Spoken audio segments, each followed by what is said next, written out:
আসসালামু আলাইকুম ওয়া রাহমাতুল্লাহি ওয়া বারাকাতুহু।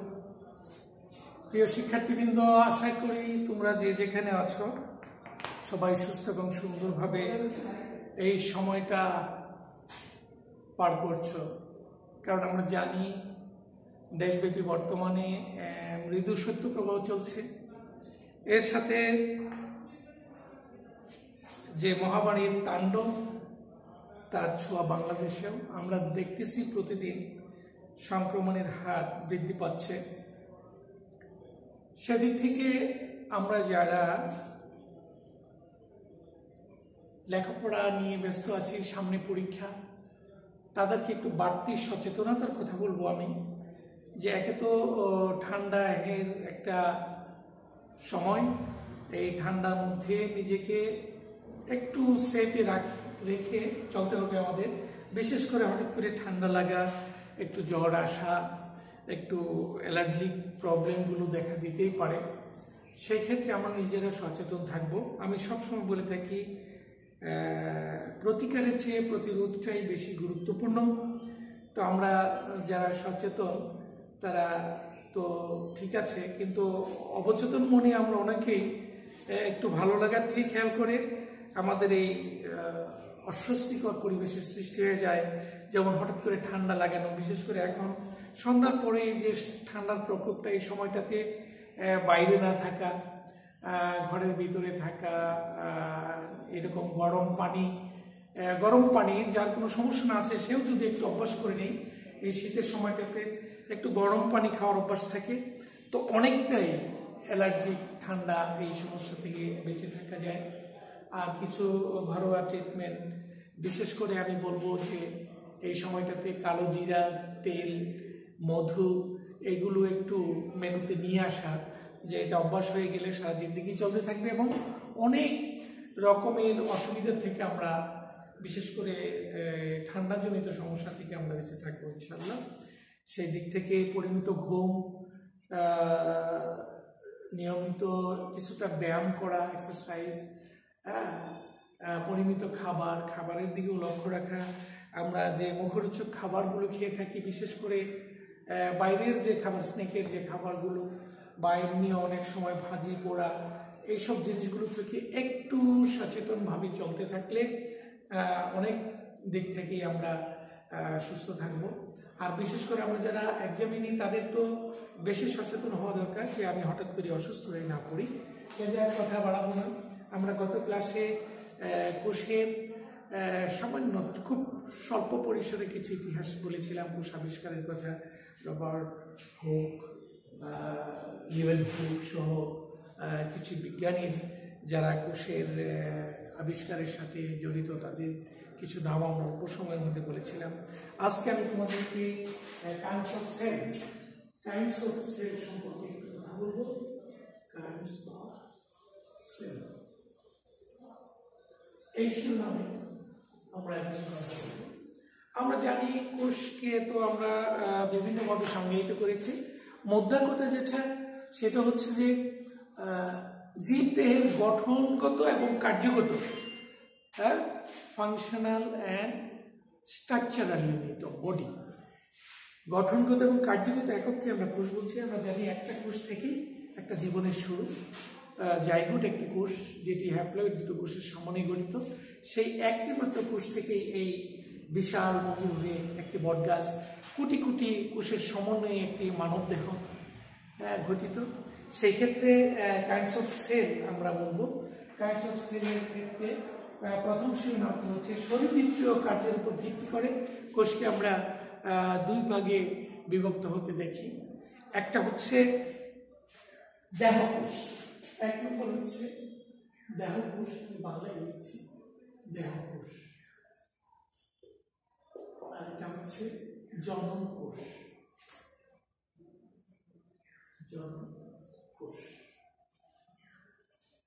তাহলে দেহকোষ আমরা কাকে বলবো? দেহ গঠনে যে সমস্ত কোষ অংশ নেয় তারাই দেহকোষ। অর্থাৎ একটি জীবদেহের শুরু যেহেতু একটি কোষ, দেহের বিভিন্ন অঙ্গ প্রত্যঙ্গ গঠনে যে কোষগুলো গ্রহণ করে তাকে দেহকোষ বলা হয়। উদ্ভিদের ক্ষেত্রে যদি আমরা কল্পনা করি, কাণ্ড, মূল, পাতা, শাখা প্রশাখা সমস্ত কিছুই দেহকোষ দিয়ে গঠিত। দেহকোষ সবসময় ডিপ্লয়েড হয়, 2 প্রস্থ ক্রোমোজোম নিয়ে দেহকোষ গঠিত হয়। আর সবসময় টয়েসে, দেহকোষ সবসময় টয়েসে ডিপ্লয়েড করা হয়।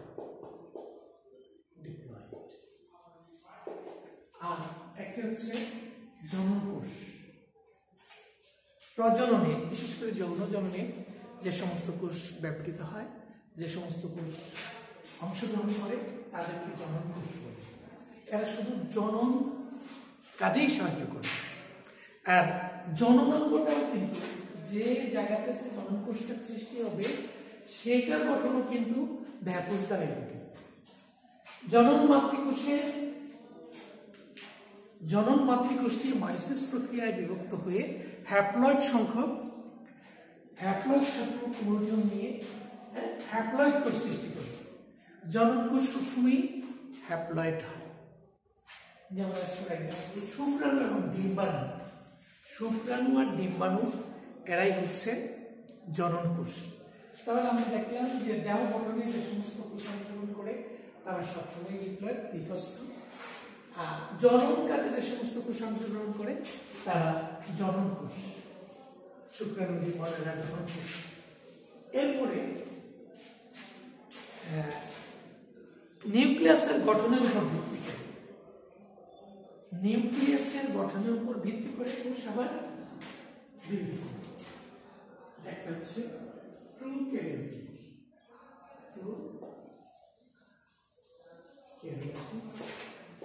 সেল, আর হচ্ছে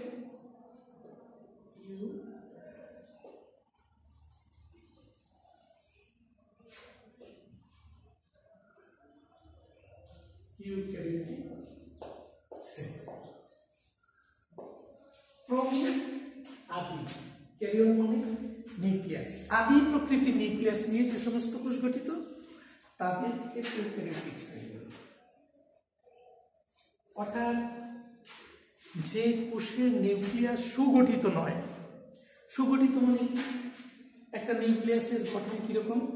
একটা নিউক্লিয়াস সর্বদে একটা নির্দিষ্ট আবরণী দ্বারা বেষ্টিত থাকে এবং তার মধ্যে নিউক্লিওলাস থাকে, ক্রোমোজোম থাকে। হ্যাঁ, স্বাভাবিকভাবে আমরা নিউক্লিয়াস বলতে এই জিনিসটাকে এরকম একটা অবস্থা বুঝি। নিউক্লিয়াস এনভেলপ থাকে, সেখানে নিউক্লিওপ্লাজম থাকে, হ্যাঁ, নিউক্লিওপ্লাজম থাকে, তারপরে নিউক্লিওলাস থাকে। আর সূত্রাকারে কিছু বস্তু দেখানো হয়েছে, এগুলোকে ক্রোমোজোম বা বংশগতির ধারক বাহক কিছু পদার্থ থাকে। এটা হচ্ছে প্রকৃত বা সুগঠিত নিউক্লিয়াস। আর আমরা বলছি প্রোক্যারিওটিক সেলগুলোতে সুগঠিত নিউক্লিয়াস থাকে না।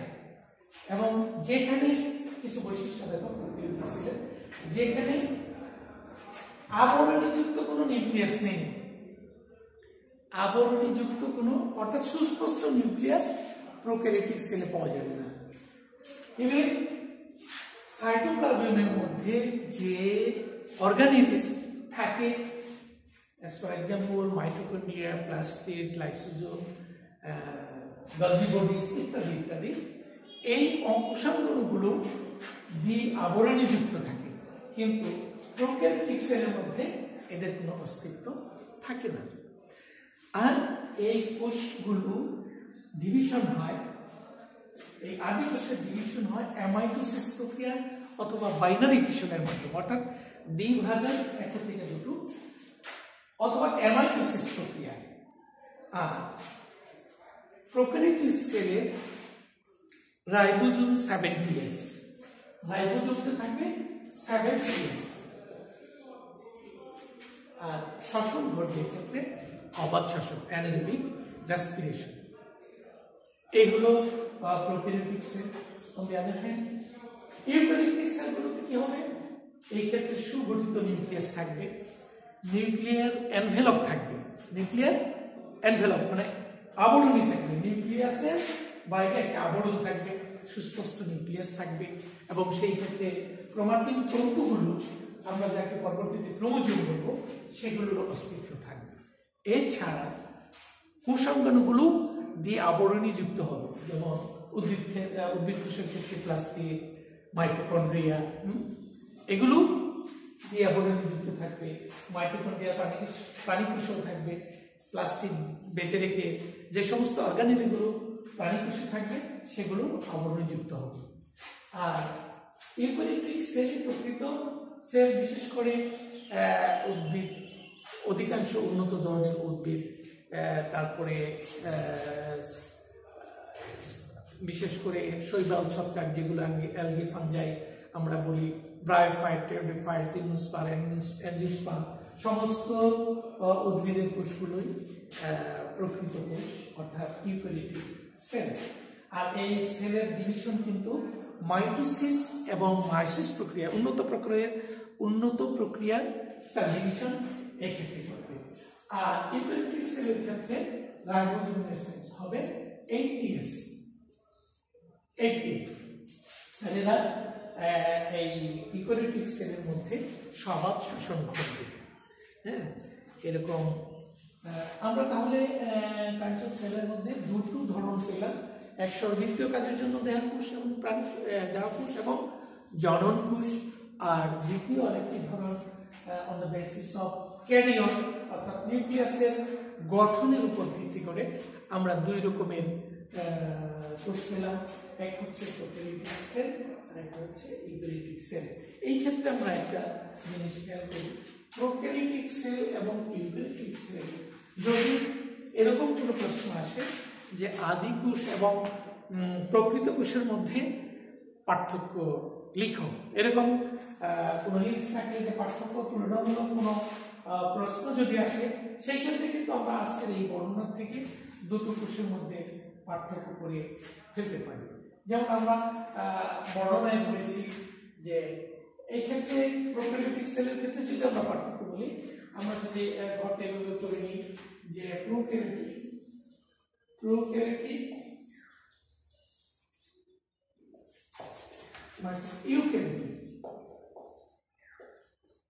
এই যদি হয় তাহলে আমরা যদি প্রোক্যারিওটিক নিউক্লিয়াসের গঠনটা দেখি প্রথমে, যে নিউক্লিয়াসটা কিরকম। এই ক্ষেত্রে প্রোক্যারিওটিকে বলবো যে নিউক্লিয়ার আবরণ থাকবে না, সেই ক্ষেত্রে সেল অর্গানেলি যেগুলো আছে সেগুলোর মধ্যে দিয়ে আবরণীযুক্ত কোনো অঙ্গাণু থাকবে না, একটা পার্থক্য হতে পারে।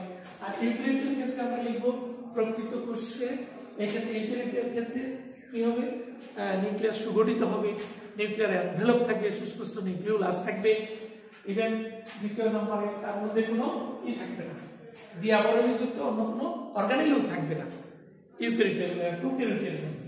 ঠিক একইভাবে শ্বসনের কথা যদি আমরা বলি, এই ক্ষেত্রে অবাধ শ্বসন হবে আর এই ক্ষেত্রে সহজ শ্বসন হবে। 4 নম্বরে যদি আমরা বলি ডিভিশন, সেল ডিভিশন গুলো কি হবে, আদি কোষের সেল ডিভিশন হবে অ্যামাইটোসিস অথবা বাইনারি ফিশন, বিভাজন যেটাকে বলা হয়। আর এই ক্ষেত্রে হবে ইউক্যারিওটিকের ক্ষেত্রে মাইটোসিস এবং মায়োসিস। এবং শোষণ মানে পুষ্টিটা কেমন হবে, এই ক্ষেত্রে শোষণ প্রকৃতির, কত ক্ষেত্রে সালোক সংশ্লেষণ হতে পারে, আর এই ক্ষেত্রে শোষণ, আত্মীকরণ, সালোক সংশ্লেষণ ইত্যাদি এরকম হবে। আর রাইবোজোমের মাত্রা হবে প্রোক্যারিওটে 70S আর ইউক্যারিওটে 80S। তাহলে আমরা এখানে 5টা পার্থক্য পেয়ে গেলাম যদি এরকম প্রোক্যারিওটিক এবং ইউক্যারিওটিক সেলের মধ্যে পার্থক্য চাই। আবার আমরা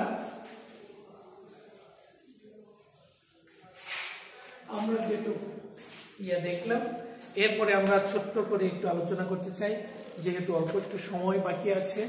আমরা দেখতে চাই আদি কোষ এবং প্রকৃত কোষের মধ্যে পার্থক্য। আমরা যেহেতু কোষ সম্পর্কে বলতেছি, আদি কোষ এবং প্রকৃত কোষের মধ্যে অল্প কয়েকটা পার্থক্য যদি আমরা এইভাবে দেখতে চাই, সেই ক্ষেত্রেও কিন্তু আমরা যে শিরোনামগুলো নিয়ে আসবো সেগুলোতে আমরা দেখব যে এভাবে যদি লিখি আদি কোষ,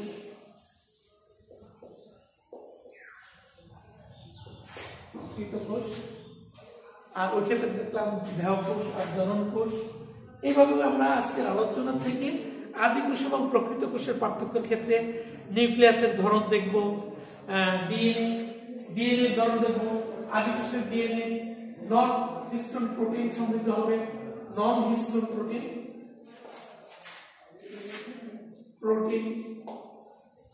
আর প্রকৃত কোষের মধ্যে হবে হিস্টোন প্রোটিন ডিএনএ তো হিস্টোন প্রোটিন আর এই ক্ষেত্রে ডিএনএটা আদি কোষের ক্ষেত্রে ডিএনএটা নন হিস্টোন প্রোটিন আর বৃত্তাকার বা কুণ্ডলিত এরকম একটা ডিএনএ থাকবে আর প্রকৃত কোষের ক্ষেত্রে ডিএনএটা স্ট্রাকচার হবে লিনিয়ার হ্যাঁ সেক্ষেত্রে ক্রোমোজোম থাকবে হ্যাঁ আর আদি কোষের ক্ষেত্রে আদি কোষের নিউক্লিয়য়েড বা নিউক্লিয়ার এই বস্তুগুলো ইতস্তত বিক্ষিপ্তভাবে সাইটোপ্লাজমের মধ্যে থাকবে আর প্রকৃত কোষের ক্ষেত্রে সংগঠিত নিউক্লিয়াসের ভিতরে এদের অবস্থান থাকবে এছাড়া রাইবোজোমের পরিবর্তনটাও আমরা বলবো হ্যাঁ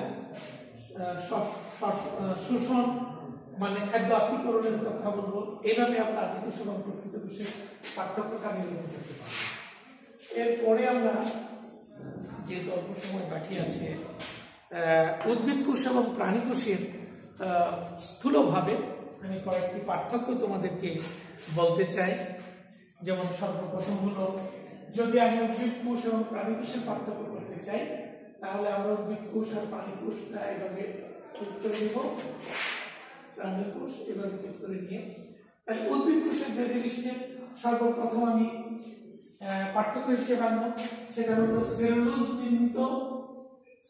নির্মিত কোষ প্রাচীর যেটা জড় প্রকৃতির উদ্ভিদ কোষের মধ্যে সেলুলোজ নির্মিত কোষ প্রাচীর থাকে আর প্রাণী কোষের ক্ষেত্রে কোনো কোষ প্রাচীর থাকবে না একটা পার্থক্য এটা থাকবে এটাতে থাকবে না দুই নম্বরে প্লাস্টিক উদ্ভিদ কোষের ক্ষেত্রে থাকবে প্রাণী কোষের ক্ষেত্রে থাকবে না তাহলে আমরা দুটো জিনিস দেখলাম যে একটাতে আছে একটাতে নেই অর্থাৎ কোষ প্রাচীর শুধু উদ্ভিদ কোষে থাকবে আর প্রাণী কোষে থাকবে না আর প্লাস্টিকটা উদ্ভিদ কোষে থাকবে প্রাণী কোষে থাকবে না আর একটা জিনিস সেন্ট্রোসোম বা সেন্ট্রিউলটা কি হবে সেন্ট্রিউলটা কিন্তু প্রাণী কোষে থাকবে উদ্ভিদ কোষে থাকবে না তাহলে মূলত তিনটা পার্থক্য এবং টোটালি বিপরীত অর্থাৎ উদ্ভিদ কোষে প্লাস্টিক থাকবে প্রাণী কোষে থাকবে না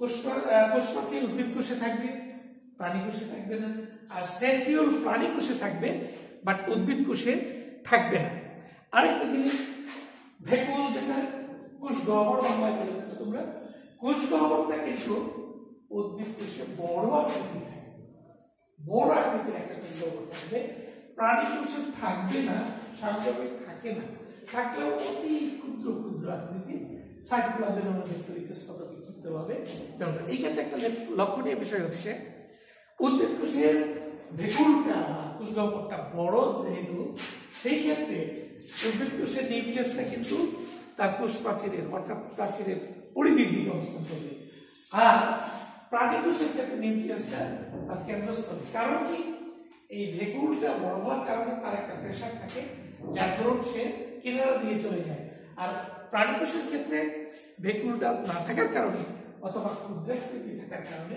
নিউক্লিয়াসটা তার কেন্দ্রস্থলে অবস্থান করে তাহলে আমরা চারটা পার্থক্য বললাম 5 নম্বর পার্থক্যের মধ্যে সঞ্চিত খাদ্যকে নিয়ে আসো তোমরা যে উদ্ভিদ কোষের উদ্ভিদের সঞ্চিত খাদ্য হচ্ছে স্টার্চ আর এই ক্ষেত্রে ফ্যাট বা চর্বি গ্লাইকোজেন ঠিক আছে গ্লাইকোজেন আমরা তাহলে এখানে 5-6টা পার্থক্য পেয়ে গেলাম যদি এরকম উদ্ভিদ কোষ এবং প্রাণী কোষের মধ্যে পার্থক্য চাই অথবা আদি কোষ এবং প্রকৃত কোষের মধ্যে পার্থক্য চাই তাহলে আজকের আলোচনা থেকে তোমরা সুস্পষ্টই দেখতে পেলে যে আদি কোষ এবং প্রকৃত কোষের পার্থক্য এবং উদ্ভিদ এবং প্রাণী কোষের মধ্যে পার্থক্য আজকে আলোচনা এই পর্যন্তই রাখবো আগামী ক্লাসে আমরা কোষ সম্পর্কে কোষের গঠন সম্পর্কে জানার চেষ্টা করব এর মধ্যে আমি তোমাদেরকে বলবো কোষ গঠনের ক্ষেত্রে বিভিন্ন অর্গানেলস যেগুলো কোষাঙ্গগুলো রয়েছে বিশেষ করে পরীক্ষার প্রশ্নের মধ্যে তোমরা যে জিনিসগুলো বিগত দিনের প্রশ্নপত্রগুলোতে দেখবে যে বেশ কয়েকটি জিনিসের গঠন এবং কার্যাবলী চায় স্ট্রাকচার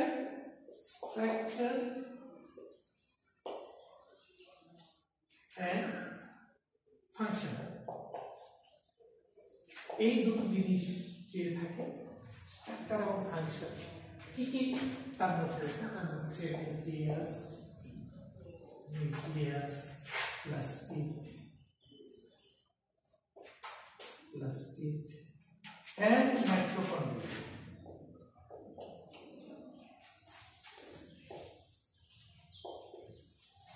এই তিনটা আমি তোমাদেরকে বলবো একটু বাসায় দেখে রাখবে, পরবর্তীতে আমি যখন আলোচনা করব সেক্ষেত্রে তোমাদের সুস্পষ্ট হয়ে যাবে। আল্লাহ হাফেজ, সবাইকে ধন্যবাদ।